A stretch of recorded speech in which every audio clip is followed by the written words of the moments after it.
Welcome, everybody, to Schofield's Flowers Social Hour, episode 23. Enjoy the show. Hey, everyone. Steve Schofield here. Welcome to Schofield's Flowers Social Hour. They call me Scof. I'm Chris Fratty. People call me Fratty. How you doing, Fratty? I'm good. My waistline's, there too.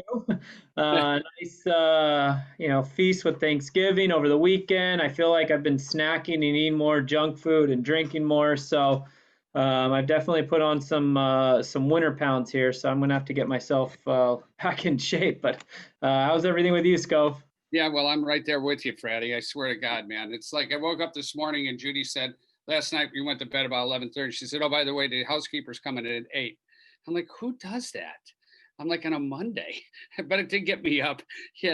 We have a house full still. People are here. Jessica was here, a few other people, my sister-in-law. But yeah, it was a great time, man. I mean, anytime you could, although I will say that Judy said no more cooking at home on Thanksgiving or any of these holidays, because you spend the whole day cooking. You don't get to visit really with anybody. I didn't help her as much. I was doing the visiting, but I do the cleanup. I don't know, for whatever reason, I get stuck with the KP, right? And, Right. She's like, you spend an hour eating and that's it. Not even. We were done in 15 minutes. Everybody was so hungry to eat. And then you eat so much beforehand, it's Yep. crazy, right? It's literally a feast. It's all day. It's you're out with the appetizers, the snacks. Like we were up at my mom's and we got there about 11:15 in the morning, and I was like, all right, what are we doing for lunch? And she's like, oh, I didn't really plan for lunch. I thought I just put out, some foods. I'm like, Mom, we're not eating till like 5. Am I just supposed to snack for for 5 hours before Yeah. we eat? Like, I'm gonna be grazing all day as it is. Like, I at least need some sort of like substance. So we I went, know. everything was closed, which was nice. I think it's good to see that places are closing and letting their employees, go home and be with their families. But so we just went to a grocery store, grabbed some cold cuts, had some sandwiches, and then pretty much just snacked on chips and dips and candy and all the other treats that are around the house. So, uh, luckily the wife and I have been doing some workouts at home using our garage and everything, but um, I'm gonna have to lay off the desserts outside of maybe Christmas. Oh man, I'm done. I'm done. I don't even want to have. I had some pasta for lunch, but it's just a small little piece. So I'm like, uh, I bumped in. I went riding with a buddy of mine yesterday, and great time with a bunch of guys and from the Bruneian Rebels and the 59 Club, and one of the guys had just lost 100 pounds. Wow. He's 6'5", 6'4", 310, and now he's 210. He Wow. looked so good. I mean, Right? he looked like I didn't even recognize him when he pulled up. It was crazy. I was like, wait a second, are you kidding me, Matt? That's you. Oh my God, that's crazy. So, um, after looking at him, I just said, how'd you do it? He says 2.5 hours of workout a day. His wife's the breadwinner. He's watching the baby. He's got a 3-year-old now, Yeah. and he works freelances, but it's just easier. She was making better money than him by about 50 something thousand. So he's like, why not? Right. Put the time Yeah. into the kid and he's become like the best dad ever. So, but it just gave me I did want to get up and work out this morning, but not with a housekeeper and 3 other people trying to get out of her way on a Monday morning. So, Yeah, yeah, because that's it. you got a bike now, right? Yep. I got a bike now and I'm looking really forward to it. And, it's a, spin something. Yeah, whatever. It's Yeah. spin. That's all I can tell you. Yeah. I don't know. We talked about getting one. I don't mind bikes, like stationary bike workouts and all that. I don't know if Christina's, it's her flavor, and it's like you can't just like get a 30-day trial and then send it back, like, if you don't like it. So I don't know. We're thinking about it, but nothing that we're for sure gonna do because sometimes it's just so nice just to like not go anywhere, like don't even have to set up the garage. It's already there. Just literally hop on and just start riding, and so that might be something in our future, but we'll see. Yeah, yeah, I like it because I always rode the bike at the gym. So Yeah. I just turn on the morning ABC. I listen to the Today Show and listen to them, and I can actually put the paper down on it and do some reading. So I try to, kill both the 3 or 4 things with one, and then I'm texting on the phone, like what's going on in New York. So it gives me some time. I got some bands and I do some other exercises, but yeah, definitely. And I'm going to try and slow down on the cocktailing, and I'm definitely going to try and slow down everything else. I So think a hot tip though, Scof, is probably to buy as much exercise equipment as you can now, because once the New Year's comes, I mean, with people staying at home and everything on top of it, like everyone wants to start working out once the New Year's here. Like, oh, I'll get through the holidays, then I'll start working out, yep. and then just throw that stuff on Craigslist and sell it for like 2, 3 times your profit. I tell you, we finding a desk here was brutal the last Yeah, time. So I agree with you. We could definitely make some definite money. Go gangster trial or there we style. go. Go gangster trial. And which brings me to our show today, Yes, coming up, right? So yes. Tommy D's guide to the outfit. All right. Chicago Gangland history. I mean, the guy is fantastic. I agree. I think for being starting off as a true crime podcast way back in your old office when we could physically get together, and kind of maturing into this lifestyle podcast that incorporates the true crime, the drinking, the burlesque, all that stuff. This one was, I think, a home run for true crime. He was so knowledgeable. I mean, he literally lives in I guess I would say like the Mecca, at least for Chicago crime history. Yep. He lives in Vegas. Berwyn. He lives in Yeah. Berwyn, which is a big area for the mob back in the day, and probably still is. It's a very Italian neighborhood. It's next to Cicero, which was all mob back in the day, and it was only Italian. So you couldn't live there if you weren't Italian. It didn't matter what race, color, whatever you were. It was Italians to stay out of our hood. And if you went into the hood to date one of the daughters or your sisters of a buddy, you better behave, because that's where, if you didn't, they'd throw you in the trunk and dump you off in a field someplace. So nice, Yeah. nice, Right. very well behaved. Remember everything your parents taught you. Yeah. But Yeah. he's super good. I mean, he came out here too. He really liked our podcast back when we had it going originally, and then he came out here and went out and had a cocktail. And I took him to Musso and Frank's, one of the best places in Hollywood, and he just flipped over the place because it had so many different types of history that goes along with it and everything, and the red booths and the whole bit. So yeah, we had a few too many martinis, and I sent him on his way. So it was a good time. That's awesome. I know he mentioned he had been working at a brewery, so when he does come out here again, I think it'd be fun to maybe go out for some drinks and talk some beers and whiskey and some more true crime, and get up on the podcast. Yeah, well, I would definitely recommend that anybody and everybody try to watch this show if you're into true crime. And it's funny how we talked about women being so much into true crime. I think it's like 78% women are into true crime. So Tom D brings it to the table, and I think you'll all enjoy it. So enjoy the show. Federico. I haven't gotten a guy's name straight in 20 years. Thank God you're only Tommy D. And look what we got on our show today.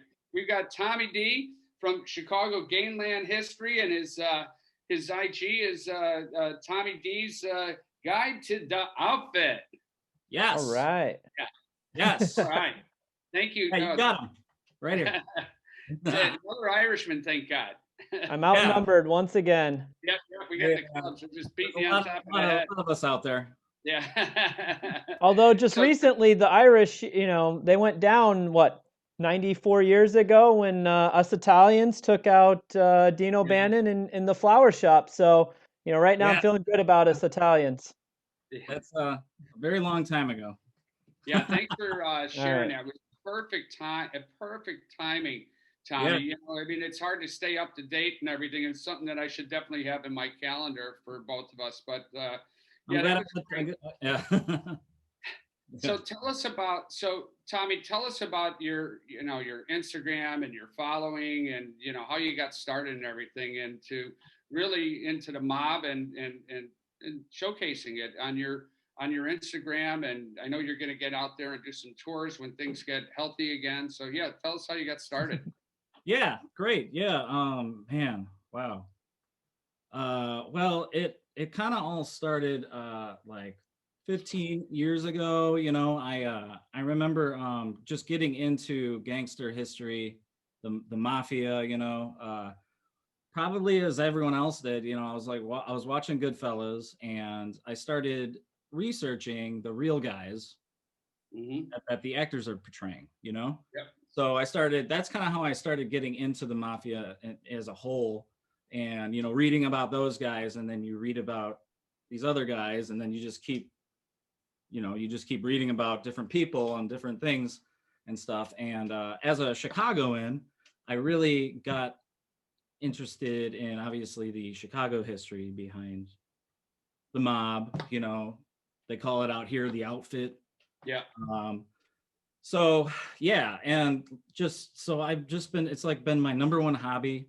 You know, I read about this history every day, and I read about new things, you know, and that have happened. And you know, we moved out to an area that is like surrounded by old houses that gangsters used to live in, and all these things. And I just one day started to think about, you know, because like I talk to my friends about this all the time, so they're probably getting a little sick of me talking about like Al Capone and Yeah. everyone else, you know.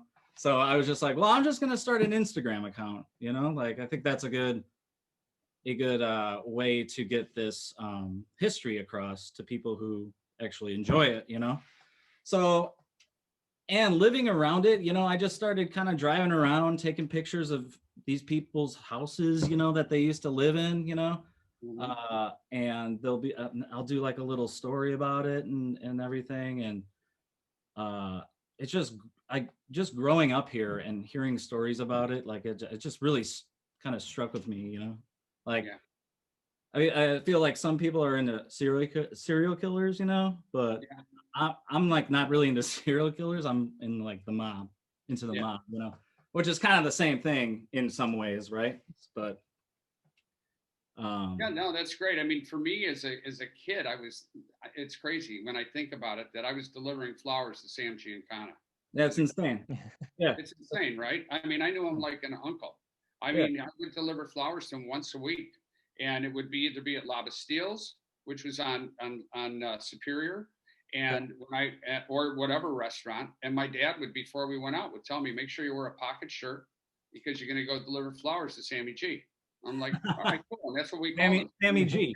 Sammy G. Yeah. And I'd walk up and into the restaurant. The restaurant would be totally closed just for him, sold out, and there are two cars, parked like you'd see in a movie with the gangsters, like in The Godfather. Oh yeah. Yeah. Trench coats, the whole long, jackets and everything, guns underneath, and shotguns underneath. And they'd search me. I'm 14 years old, walking into the place. Then I'd walk in. There's another guard, and there's one behind him.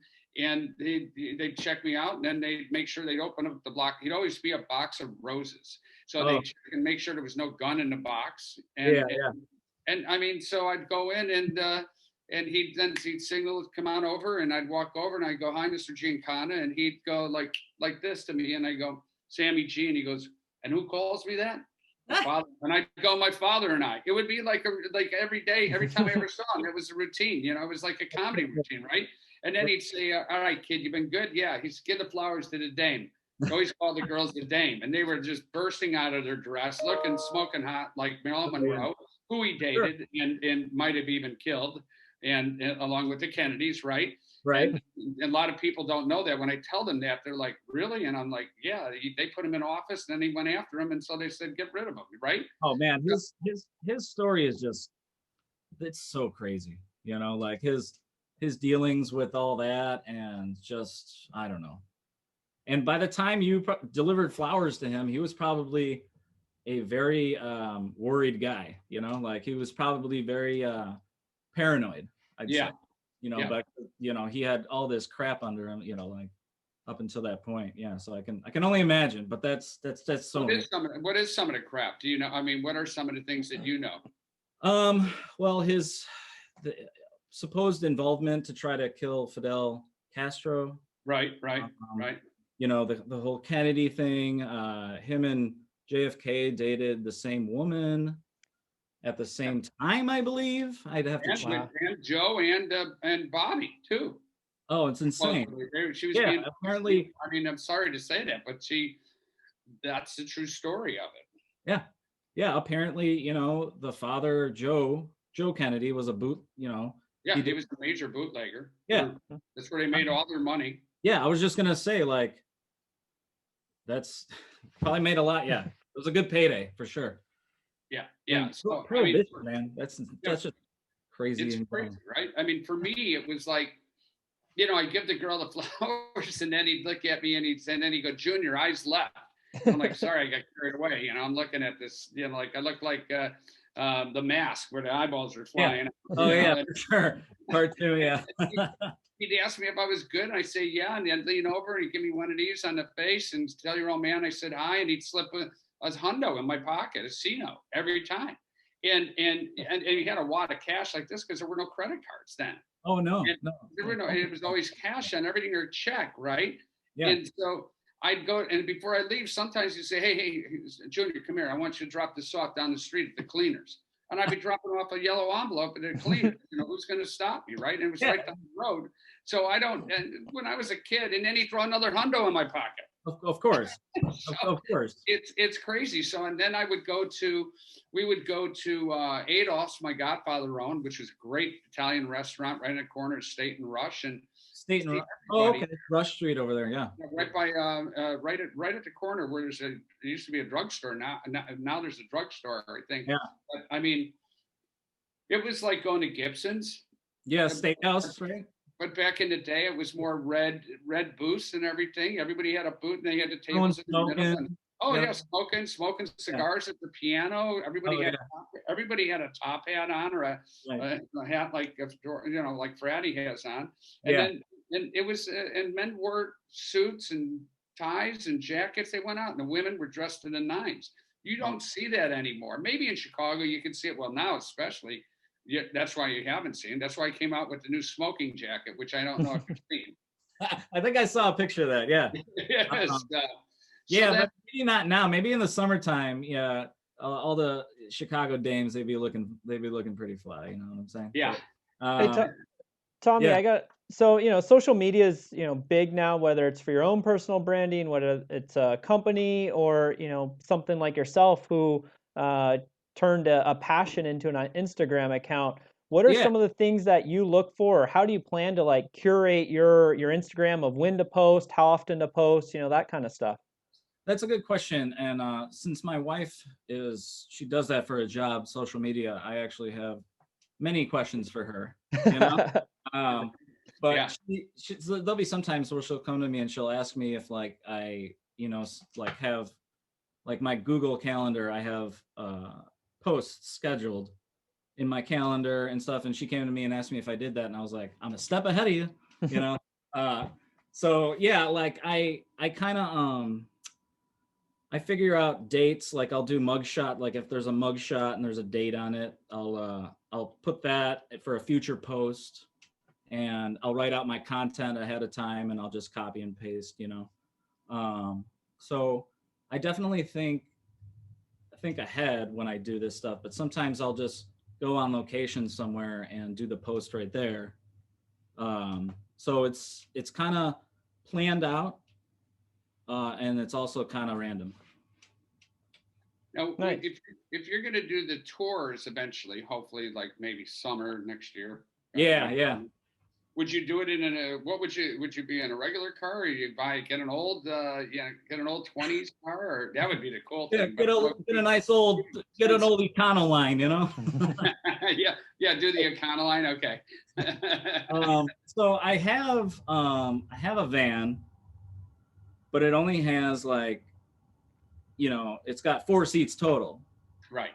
And I need to figure out, because I'm sure our insurance will go up, yada, yada, because you have to tell your insurance. I don't know. I got to figure all that out too.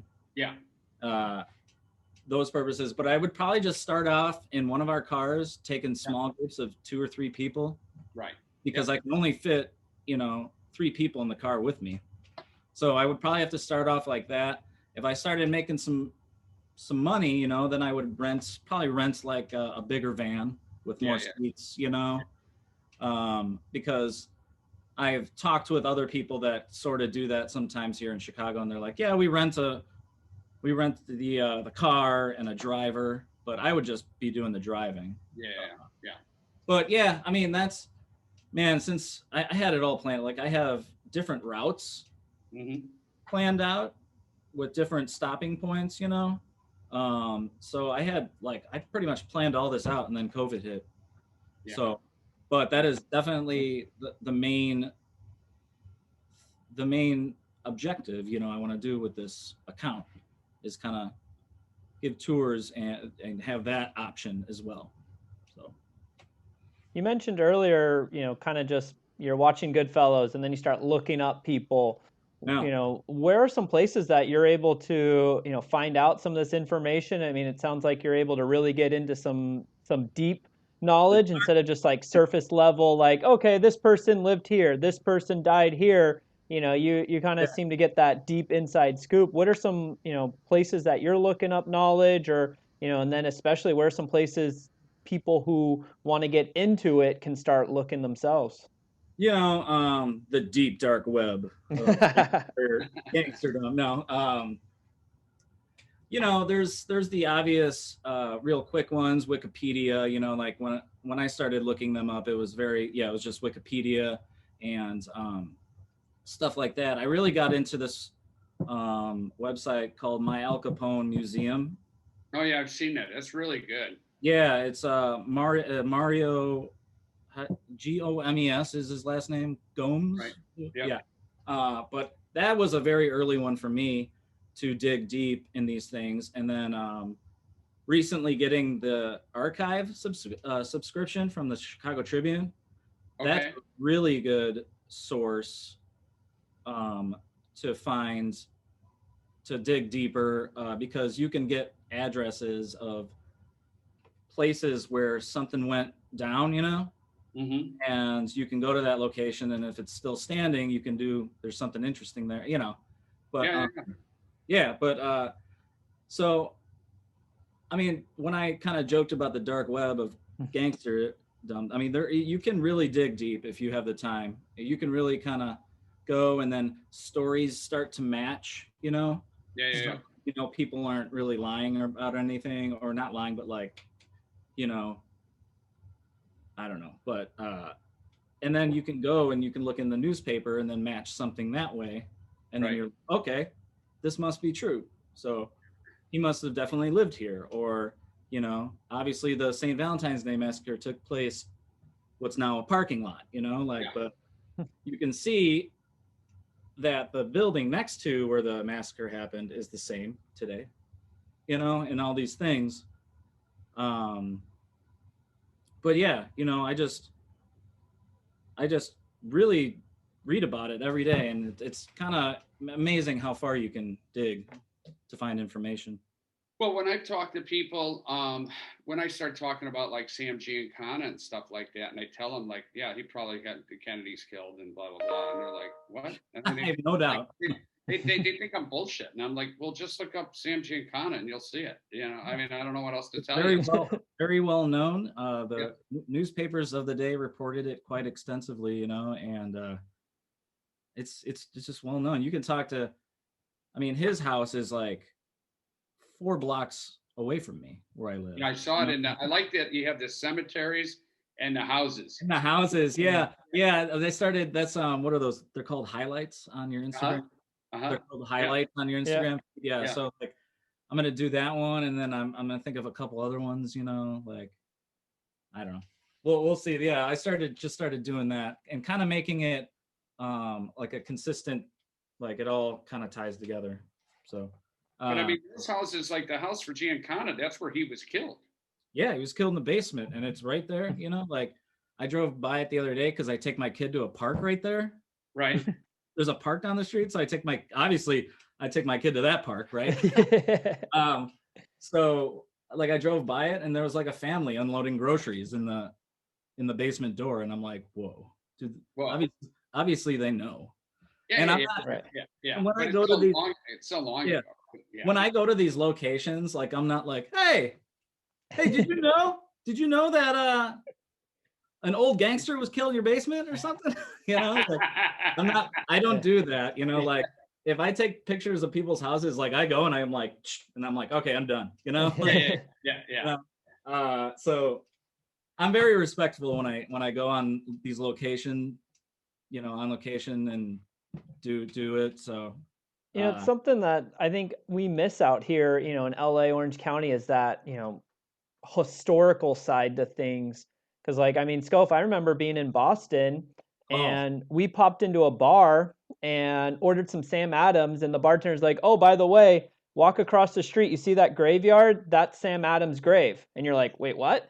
And you're in downtown Boston, skyscrapers, buildings everywhere. And you have your Sam Adams, you finish it out, you pay your tab, you walk outside, you cross the street, and there's, a block of graveyards, and then you walk in, you see the special one, and it's Sam Adams' grave, and you're like, holy cow, how is this just here? Whereas out in LA and Orange County, it's so much more separated, pre-planned, and then, just the history isn't there like I feel like it is back east or, Chicago.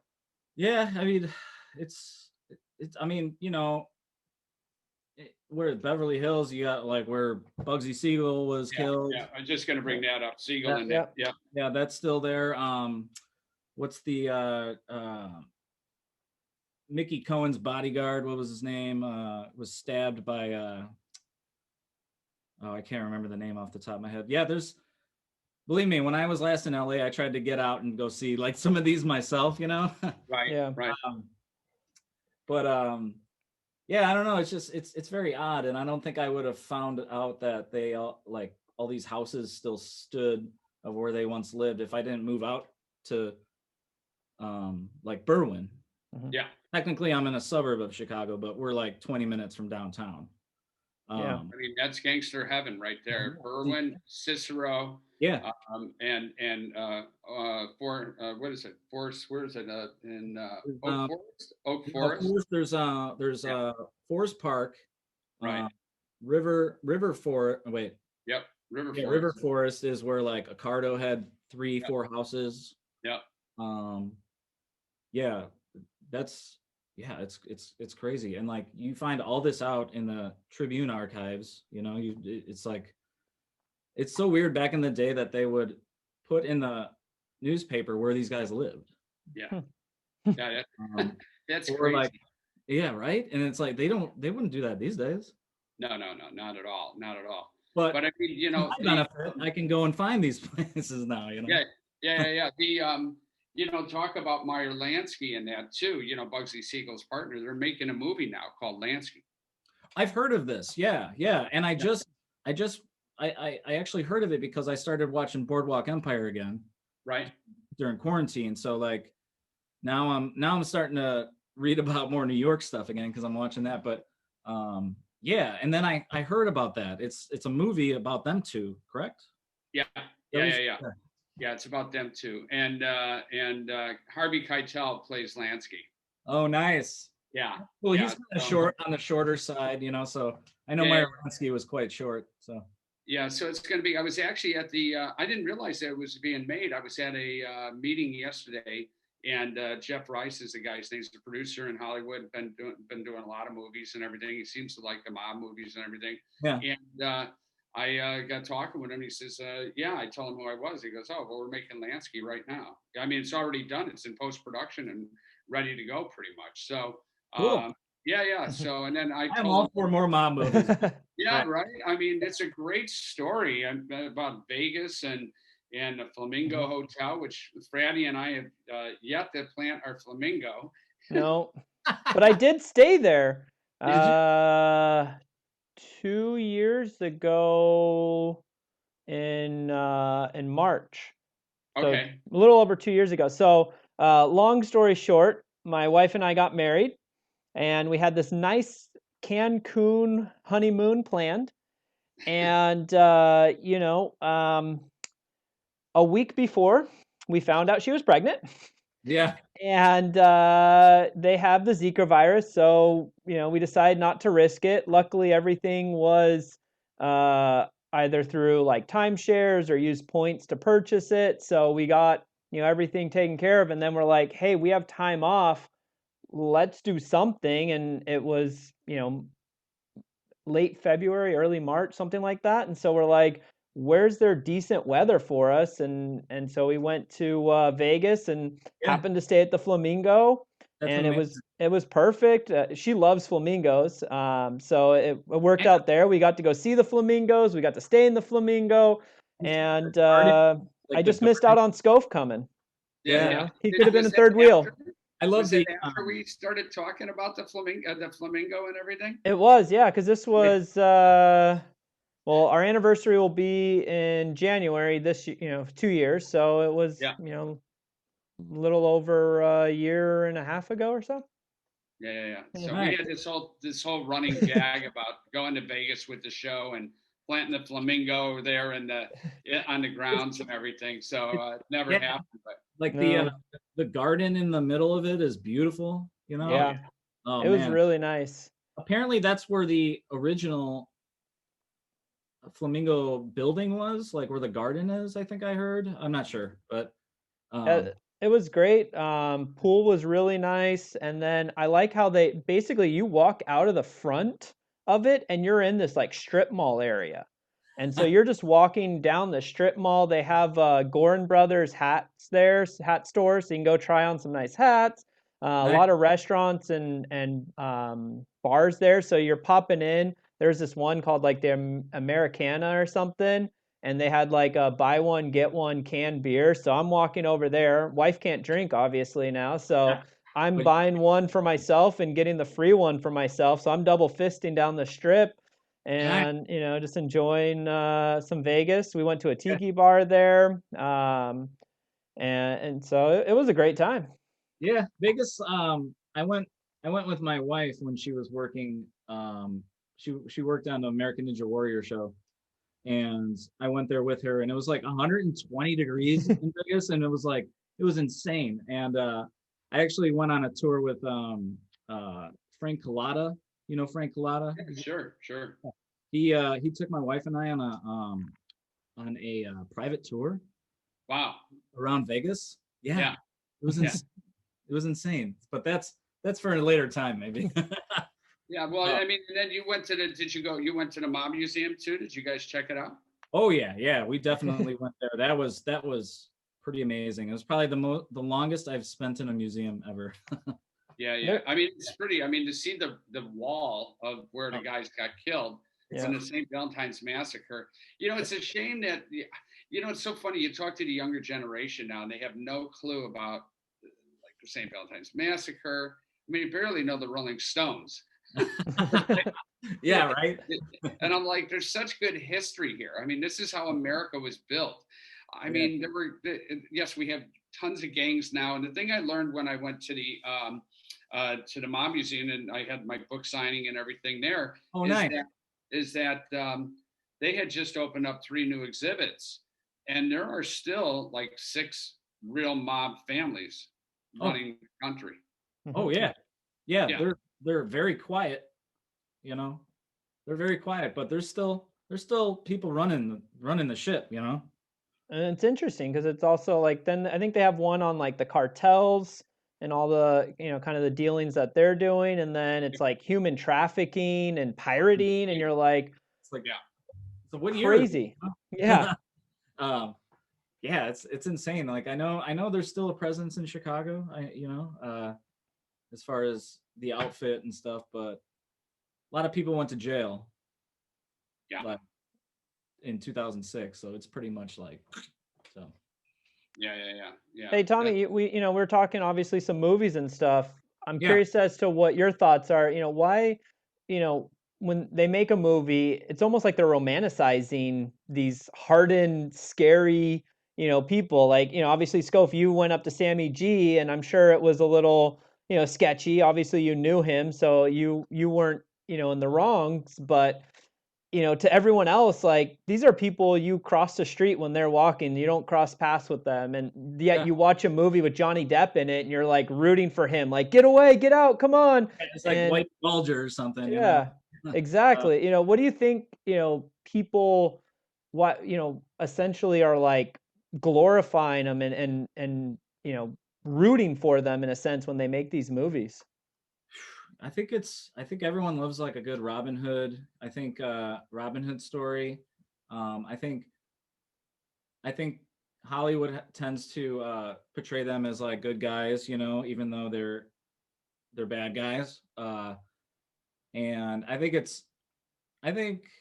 people like have a certain fascination with the other side of life.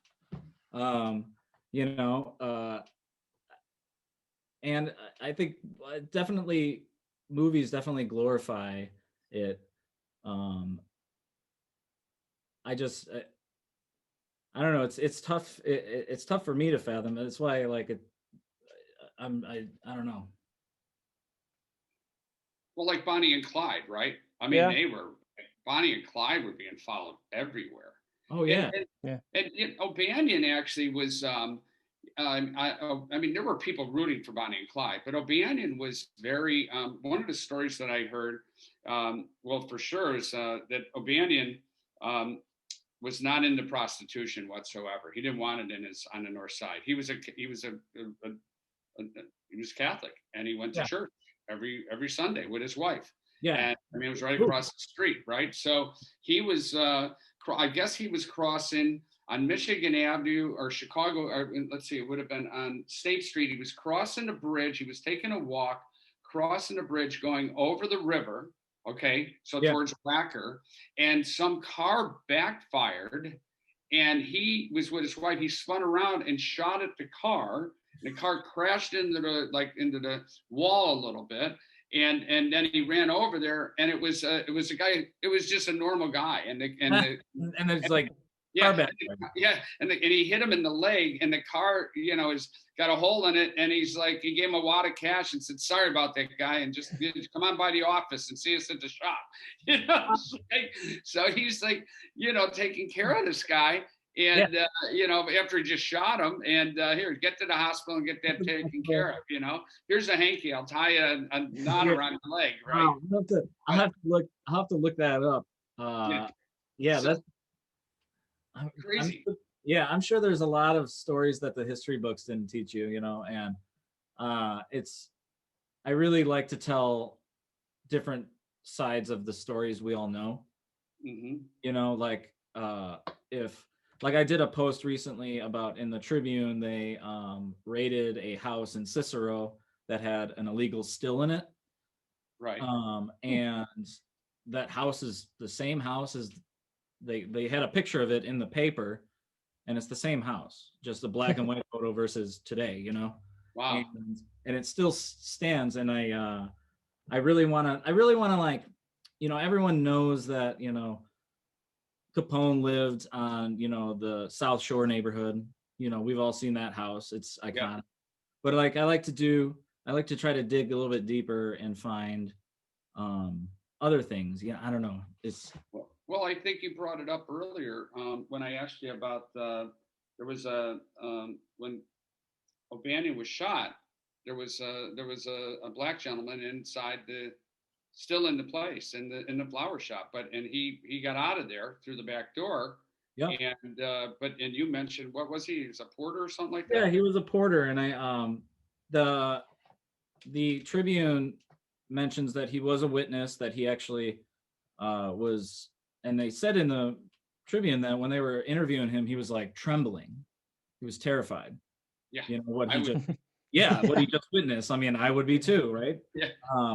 And there's like I found another picture of him at O'Banion's funeral. Oh, really? Yeah. There's one floating out there, and because there's like a couple pictures of him, and apparently he was the only witness, I think, to it.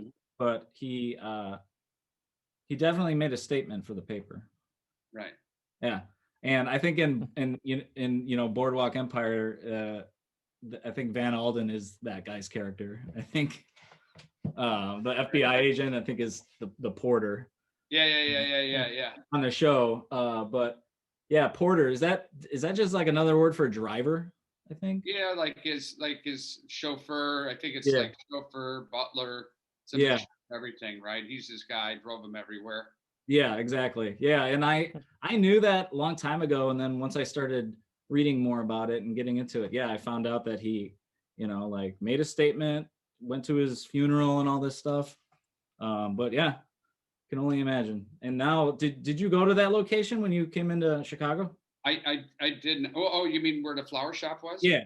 Oh yeah, I'm blown away. I was just like, because we just did a pop up for we just did this art museum, as you saw. I was in town Yeah. at Grant Park for the Chicago 7 trial for a movie with Netflix. Went out, it came out fantastic.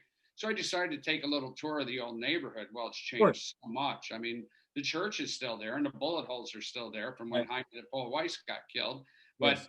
but where the Schofield's Flowers was. So because pop-ups are becoming so popular, what I was thinking about doing, and I still probably might do it eventually if things work out, is I wanted to take the parking lot, which was across the street for many years, after they tore down the shop. I wanted to actually build out like a movie set of the front of Yeah. the flat of Schofield's Flowers, right? Yeah. Yeah. You find out like where it was located and all that. Yeah. Yeah. Yeah. And then they have like a red carpet lead into the place, and then do a party there with a speakeasy and everything else, and jazz, and you have to walk through the flower shop to get into it, and then on the sides we just put brick walls, but it would be fake brick, of course. And in the back, so you'd still have we'd hang chandeliers or something like that from the top, or nice lights like you might see in Southwest, in Austin, Texas, a lot of places, these tiki lights or whatever. But then I walked over to go see it, and I'm like, oh, it's shit. like this huge new development. Yeah, amazing. I was just like, wow. It's sort of like I was showing my kids back years ago where I grew up in Chicago in Edison Park, and I went to show them my house, and my house had the biggest lot. We used to play wiffle ball in the back in our backyard, and we had a fence, so we'd take Dixie cups and put Schofield, right? And I pull up, and our house was gone because it was a small stuffy white house of 1,200 square feet. It was a 2-bedroom, and I slept in the back porch. And eventually, when I got older, because we were sharing a room with my sister, and I was like, and my house was gone. So I sort of I felt sad that even that was being built on. But what are you going to do? I mean, it's just part of life, right? I mean, it is. Yeah, exactly. And it's really great when I find locations that are still standing, that have that history, and like you can, pretty much. And it's sad to see parts of old Chicago go. How much does Chicago put into like deeming things historic, so that they can preserve it? They do a really good job. There's certain neighborhoods in Chicago that the rules are stricter, about historical sites and everything. Like you can't change the facade of a building, if you're renovating it, you can only do the inside, nothing on the outside, things like that. But I think Chicago's pretty good. My old neighborhood of Logan Square, they're like knocked. I love that area. I love that area, Logan Square. Yeah, it's great, but it doesn't look like the old Logan Square. Like they're knocking down buildings and stuff, and kind of sucks in that way. Just because it got very popular very quick. So, but yeah. What happened to the guys that did kill O'Banion? So it's kind of widely known that it was like two Sicilian gunmen and Frankie Yale.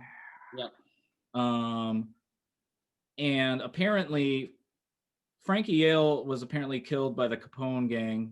They went out to New York and killed Frankie Yale because he was stealing liquor shipments from Capone. Yeah, well, then there you go.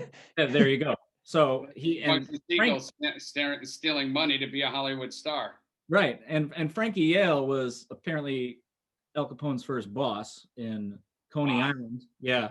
Wow. So they were in business together, but that went south. So some gunmen went to New York and killed Frankie Yale, And the other two guys, the actual shooters that shot O'Banion, were supposedly killed by Capone himself at a party. The two, it was John Scalise and Albert Anselmi. I think that's how you pronounce it, Anselmi. They wanted to move up in the organization. They wanted to overthrow Capone. And apparently this got word of that got to Capone, and under the ruse of like throwing a party for them, apparently he killed them at this party. Wow. And their bodies were found, like, I think towards Indiana, like on the side of a road. So, and if he killed him, he beat him to death. Oh yeah, no, for sure. You have to, I guess. Yeah.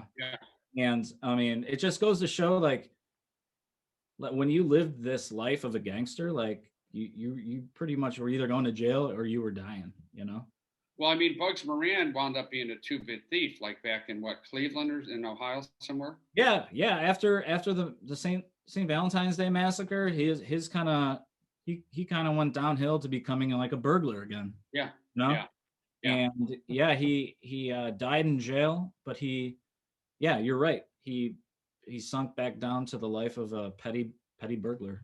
Can't even imagine. You got all this money. You're one of the top gangsters for 10 years. Yeah. And the rest of your whole gang. I mean, he would have been in, if he didn't stop for a cup of coffee, I think, he would have been in the garage when the guys were killed in the St. Valentine's Massacre. Yeah, that's how the story goes. Like he was late. Yeah. You know, and the Capone lookout man across the way thought one of the gangsters was Bugs Moran. So he supposedly called in the shooters because he thought he saw Moran enter the garage. Right. Yeah. So and if you look at like those old pictures of all the victims of the massacre, one guy from the side kind of looks like Bugs Moran. It's kind of creepy in that way. But yeah, it's crazy how some of these guys, like, they either die rich or they die very poor. Well, I mean, also they were so young. I mean, most of them died in their early 30s. Yeah, and I think Capone took over the Chicago outfit when he was like 23. Yeah. Something crazy like that. Yeah, that's nuts. That's crazy. Yeah, I know. It just goes to show you that I think life either moved quicker back then or people just died younger. I don't know. I was funneling beers, in college, and chasing girls, and that's about it, and here's Capone running this huge organization, calling hits on people, rum running, all that stuff, and I'm like, living at home, doing the college life thing, nursing a hangover, whatever. Yeah, exactly. Yeah, that's crazy. And then the cemeteries, I mean, I see the one cemetery in Mount Carmel Cemetery. That's where, like, they all rest, right? It's crazy how many people there. I would say about 75% of them are buried there. And then there's other old graveyards in Chicago that, like one victim of the massacre is buried at, and they're like sprinkled around, but it's all centered at Mount Carmel. And that's like, that's where Capone and all of his brothers are buried. All of his brothers, his mother and father are there. Wow. And I don't know where Bugs Moran's buried. I have to look that up, but I don't know if he's buried in Chicago. He's probably in, I think he was in Cleveland. I'd have something like that, yeah, or Minnesota. I don't know, but and it's crazy, and it's really interesting that you can just go there and drive your car up to these graves. It's crazy. I mean, so what's your favorite? What is your favorite movie that you've ever seen, and when it comes to gangsters?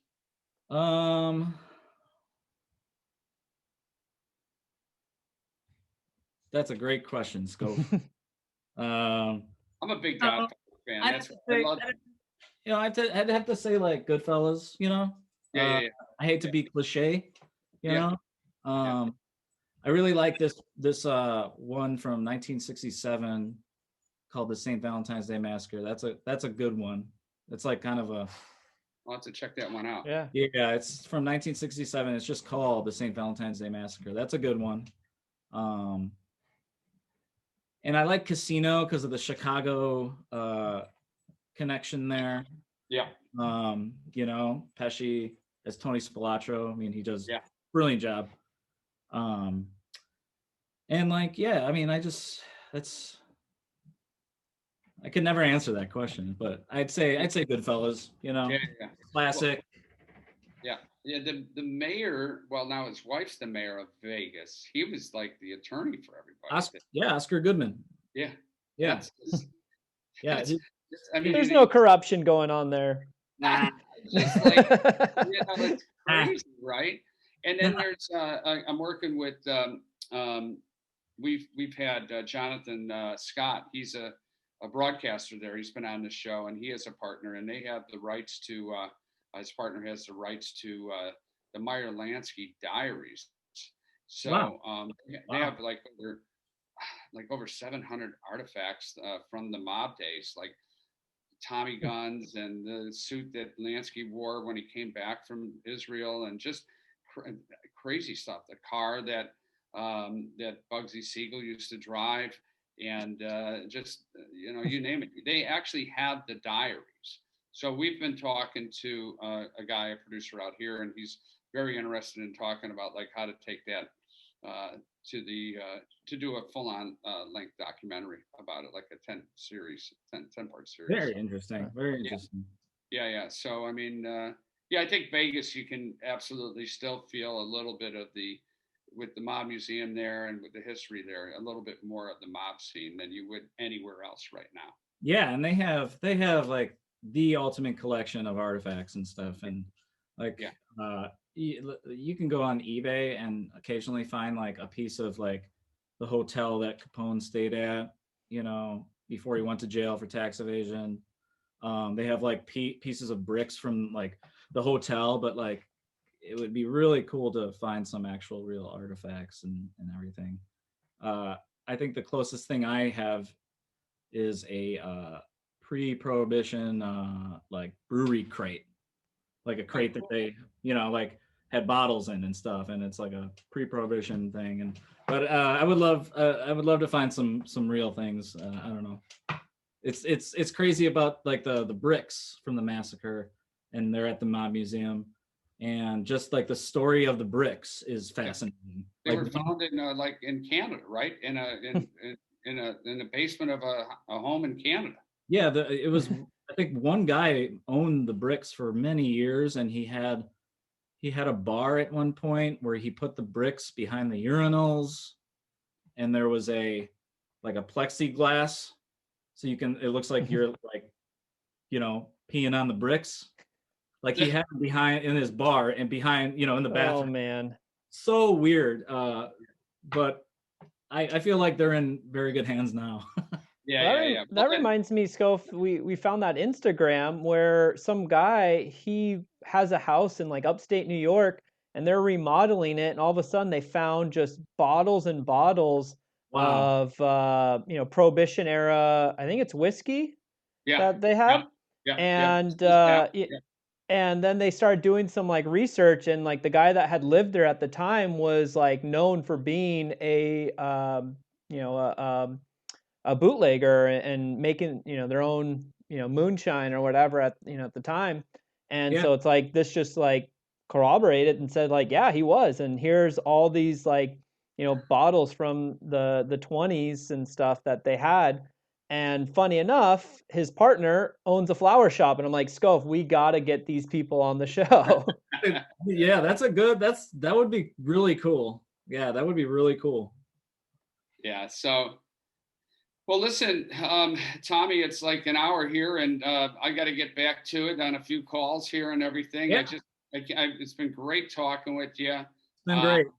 I love the history. I mean, I would encourage anybody to go check out Tommy D's guide to the outfit. The outfit. Yeah, I love it. It's so funny we say that, the outfit, rather than mob.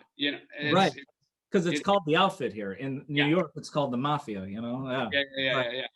Yeah. So, but it's really fun looking at it. I mean, I'll close with even just looking at the restaurant that they tried to kill Capone in. That the Northside gang shot over 1,000 bullets through this restaurant. Yeah. And he didn't get killed. No. Wow. He apparently was saved by a bodyguard, and now it's the parking lot of a bank. Mm.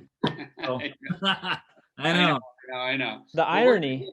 Yeah. Right. We get Schofield's Flowers. We're going to get it back up and running eventually, and have a speakeasy, and you name it. We're gonna turn it into something fun. So we'll stay in touch. I mean, once this COVID gets knocked out, we're gonna stay in touch. And thank you so much for everything today. Yes. Fratty, thank you, and then we'll talk to you later, buddy. Yeah. Thank you, guys. Have a good one. Have a great holiday. Yeah. You too. All right. We'll see you later. Bye. Hey, everyone. Well, we hope you enjoyed that show, and welcome back. Wow, Fratty, what a great show, huh? I'm just blown away by how knowledgeable he is, and like, just, it sounds like he's really, found his passion. I mean, finding these sites and reading up old news articles, and then going and visiting them and seeing that they're still there in a lot of cases. I think it's prime for him, and then that's going to lead to his city tours once COVID kind of is on the other side of this. He can start taking people around and sharing his knowledge even more. And I mean, I will definitely want to be first in line to jump in there and get a tour of Chicago on the kind of more underground side of things. Yeah, I definitely plan on getting a hold of him and everything, and definitely would like to get him back on the show as time goes on. So yeah, very, very cool show. So what else you got going on? I know you've been designing some cool stuff, and we've got some updates on the we're selling out of the smoking jacket, which is fantastic. And now we've come up with some additional colors. And I know through all our talks and all the leather goods that you got going on, that we'll be having some surprises coming up. But I know you worked on something over the weekend. What do you got there? Yeah, Nicole and I have been chatting about kind of bringing something back that she's had before, and just doing some R&D. So this is kind of more of a sample, not necessarily the final product and colors of everything, but it's just a real simple wallet here, card holder. Put your cards in there, throw this on your keys, throw it on a gym bag, got obviously the nice tie-dye shag on it. So just working on some samples there, and we'll fine tune it and hopefully get those up on the website, shortly. And then we got some other stuff that I know we're in the works, but nothing yet to announce. So a lot of good collaborations we're coming out with, working with some great people that, I think I'm a fan of, and will buy myself, once we can get some of these things going. Yeah. But I think, if you're into what we're doing, these are going to be things that you're going to want too. I think also we're following all the top small businesses of things that we love to do. Mm-hmm. LC King, MFG, fantastic clothing. If you guys are into any type of style like rockabilly or jean wear and workwear and things like that. Jeff, the 420 chef, absolutely fantastic. I just read his book the other night, and just loved it, and all the ingredients. So we'll be having some surprises coming out with the chef in the new year. And what else? Tiki Tony that we just had on. Woo! Wow. Yeah, we got him. He's going to come up next week. That was a fun one. I think one time I heard him describe himself or his style as like Pee Wee Herman meets Indiana Jones. He's fun, and I think he's a really talented artist, and I like his style. I have some pieces of his myself, and hopefully we'll be able to curate something with him as well. And then I know we're working on Schofield's Flowers Guide to the Holidays, and that's going to be coming out soon, Scof? Yep. Nicole and I are going to work on it later on today. So we want to get that out today or first thing tomorrow sometime. So she's trying to desperately get everything done for the massive orders we've had on the smoking jacket, which was unexpected, but should have been expected. It's sort of like that party when you're like, oh, we're going to have a party, and it's like 7:30 and nobody's here. It's like, oh my God, nobody's coming. And then all of a sudden everybody shows up, and it's a zoo. So that's what's exactly happened with the smoking jacket. I think just because of the fun nature of it and coming out like, Mr. Suavolini and having a good time. Right. So, we're excited. Awesome. So make sure to sign up to the newsletter. Reach out to us if you're not on it. We'll get you on there. There's going to be some great vendors on there and some special rates. So if you're looking for some stuff for yourself or loved ones for the holidays, this is going to be a good stop for you to check out. Yep. All right, Fratty and everyone. Thank you very much. Yeah. Awesome. All right, buddy. Let's I'll go. talk to you during the week. Sounds good. We're gliding along with the song of a wintry fairyland. I'm out of here on a one-horse open sleigh. Cozy are we. You gotta love bloopers, right? Yeah, right. And I'm blooping all the time. You're blooping so much, you sound like a Star Wars droid. Cool. So, hey, I just everyone. hit it, so we're recording. Oh, Huh? sorry. Hey, take two. Hey, everyone. Steve Schofield here from Schofield's Flowers Social Hour. And I'm Steve Schofield. They call me Scof, Scoflicious, Scofinator. You make my job so easy. Now we use this as our extra, our teaser videos or whatever we're always putting in. Like, I go through a lot of takes sometimes, Tommy. Bloopers. He always does that to me. He's fucking with me all the time. Let's get him. We're on top of him right now. Let's get some clubs and start beating him on the head. Oh here. man. Oh, I blew that one.